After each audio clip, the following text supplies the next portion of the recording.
All right, I have two Canon cameras. I have the Canon R6 and I also have the Canon R5C. And even though the Canon R5C costs about 2.5 times the price of the R6, I still find myself using the R6 over the R5C more than I'd like to admit. And today I'm gonna run you through exactly why that is and if you should look at picking up a Canon R6 in 2024, because believe me, there's a lot of stiff competition out on the market. All right, let's dive in.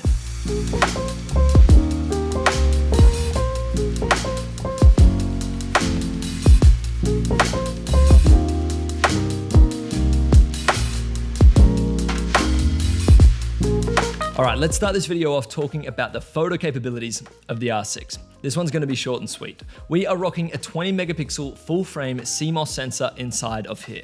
And even though this is only a 20 megapixel sensor, and if we're comparing it to something like the R5 or even the R6 Mark II, this is quite low, but I can promise you this, the photos coming out of this body are nothing short of stunning.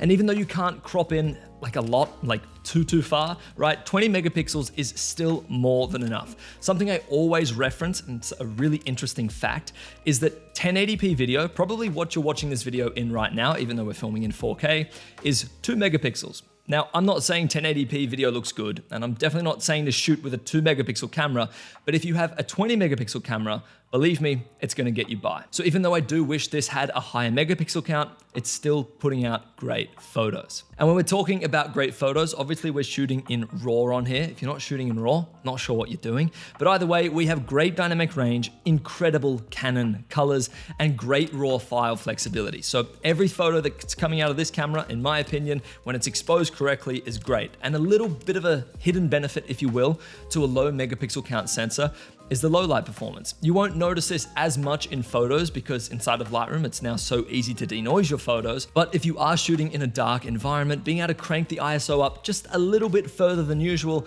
is super handy. I find I can still get clean results out of this at 5000 ISO, which is really good. Very, very good. So, like I said, the photo side of things are gonna be short and sweet. I'll put a few of my favorite photos I've ever shot with the R6 up on screen now. I've taken this camera all around the world, shooting all different types of clients, personal projects, you name it. I love it for photos. All right, to be honest with you, I've shot about 10 times the amount of video that I have photos on this camera. There are 3 main things I absolutely love about this body and 1 thing I dislike. So let's dive into the things that I love. First up on the list is the ability to shoot C-Log3. I love C-Log3 footage. I think, in my opinion, it's my favorite log footage from any camera brand. I find it the easiest to color grade, and even comparing it to Sony, Panasonic, and DJI, C-Log3 by far has my heart. Let's then pair that up with 4K 60p 422 10-bit footage, and all of a sudden you can color grade your C-Log3 footage like no tomorrow. This is kind of amazing to be coming out of the Canon R6, I'll be honest with you. I feel like for the longest time, Canon was just treading water with video features, and they kind of hit the nail on the head with this to a degree. I do have to preface this by saying there is a crop when you are shooting in 4K 60 or 50 FPS, but it is only a 1.05x, so it's tiny. You will not notice it whatsoever, but do keep this in mind. It's not a full frame readout, it is only a 1.05x crop. So yeah, that's important to know. And then the last thing I love about this camera, and something that I've definitely noticed the R5C lacks, don't get me wrong, the R5C is great when it comes to autofocus in photo, but the autofocus in video, the R6 runs circles around it. The tracking is actually okay, at least in comparing it to Canon's standard, if you will. And I find that just the autofocus in general, when you have it on the whole area, it does a pretty good job at working out what should and shouldn't be in focus. It's not the best, believe me. It pains me to say this, but it's not Sony quality, but for Canon, it's pretty good. And keeping in mind the age of this camera, they've done a very good job here. And one last thing I want to touch on with something I like about the video on this camera is the in-body image stabilization. It's great. I find it extremely good. So something that the R5C doesn't have is IBIS, and you know what? Fair enough. It's a cinema camera. It gets a pass on this. But when you pair the IBIS up with a lens like the 24-70 f2.8 IS, whew, your stabilization gets really good because the IBIS in the camera and the IBIS in, well, not the IBIS in the lens, but the image stabilization in the lens, when you pair these together, it gets really good. They work in sync and in harmony together. And all of a sudden you're pulling off shots handheld that would have otherwise required a tripod, a monopod, or a gimbal. I'm a huge fan of this setup. And yeah, sure, sometimes you do need to add a little warp stabilizer in there, but believe me, it's gonna do the job. Okay, so that is what I love about this camera in the video department, but there is one caveat. Like I said, 3 things, let's turn it into 4 things I loved about the video features of this camera. There's one thing that I don't like, and unfortunately, it kind of undoes everything that we just spoke about, and that's the overheating on this camera. So if you're sitting down, shooting videos like this, long form, talking to the camera, you're gonna notice the overheating. I shoot everything in 4K, and for the longest time, this was my main camera. So I shot videos like this all the time.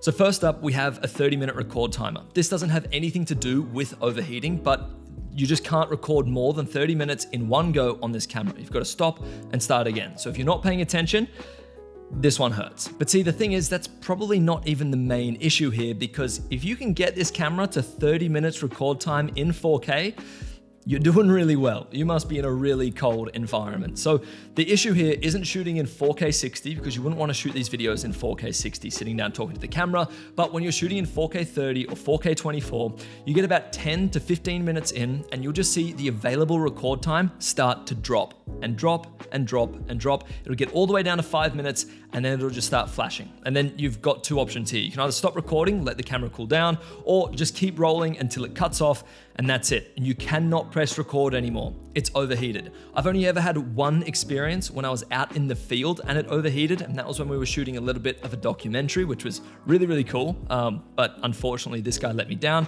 Apart from that, I haven't noticed it out in the field, because if you're out shooting travel videos or just little bursts, maybe 10, 15 seconds max clips, even a minute, you'll be fine and you won't really notice it. Maybe if you're in a really hot environment, but it shouldn't get in the way. The overheating really gets in the way when you're sitting down shooting videos like this, or maybe you're not even in front of the camera, maybe you're shooting some other people, and believe me, don't even look at this camera if you're thinking about doing podcasts. It's just not worth it. So with all that said, this does make for the perfect travel camera. It's a great companion. I love vlogging with this camera. I love taking little cinematic B-roll clips with this camera, but these kinds of videos really is where it drops the ball.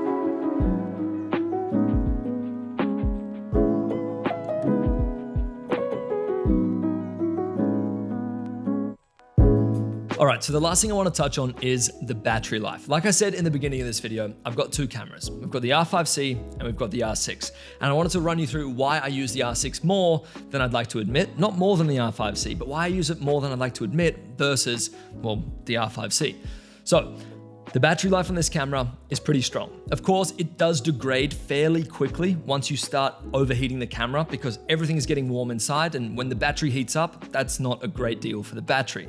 But it still lasts a hell of a lot longer than the R5C ever has and ever will. The R5C burns through batteries like no tomorrow, and it's by far the biggest downfall of this camera. The autofocus is also average, if you will, but the R5C's battery just kills it. And this is something I never even noticed about the R6. When I first got this camera, I was coming from, what was I coming from? The 5D Mark IV. So this was a pretty big step up. And the 5D Mark IV had incredible battery life. And this also has incredible battery life. I never noticed a difference until I got the R5C. And oh my God, all of a sudden, I really appreciated the battery life on here. So keep that in mind. This does have solid battery life. It's not gonna blow you away. It's definitely not as bad as the R5C, and it will start to degrade a little bit as the camera does heat up. All right, so with all that out of the way, with my favorite features in the photo and video category, with some lovely test footage and test photos, should you buy one in 2024? Well, that's a really, really good question, because in my opinion, you shouldn't. If you spend about $300 extra, you can get the R6 Mark II. And the R6 Mark II comes with a huge amount of features that this guy was lacking. First of all, it pretty much never overheats. It also doesn't have a record timer, and it's got a 24 megapixel sensor, which is a little bit nicer for photos. I'm a huge fan of that. They're just little step ups that would have made this camera amazing if they launched the R6 Mark I with these features.